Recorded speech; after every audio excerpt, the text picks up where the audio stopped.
গণভোটে পাওয়া জনরায় বাস্তবায়ন না করে সরকার ভুল পথে হাঁটছে বলে অভিযোগ করেছেন জামায়াতে ইসলামের সেক্রেটারি জেনারেল মিয়া গোলাম পরোয়ার। বিকেলে শাহবাগে জুলাই শহীদ দিবস উপলক্ষে 11 দলীয় ঐক্য আয়োজিত এক র্যালিতে অংশ নিয়ে এই অভিযোগ করেন তিনি। বলেন, সরকার যে সংবিধান সংশোধনের উদ্যোগ নিয়েছে সেটি প্রকৃত সংস্কার নয়।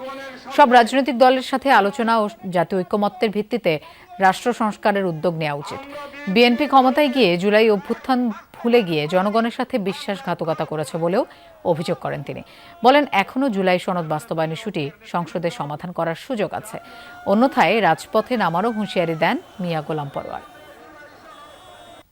সরকার যদি জুলাইয়ের চেতনার কথা সত্যি অন্তর দিয়ে বিশ্বাস করে থাকেন, তাহলে জুলাইয়ের চেতনার ভিত্তিতে যে জুলাই সনদ, তার ভিত্তিতে যে গণভোট হয়েছে, 70% মানুষ গণরায় দিয়ে জুলাই সনদের 84টি ঐক্যমতের সংস্কার প্রস্তাবকে হ্যাঁ বলেছে, সেই রায়কে কার্যকর করুন।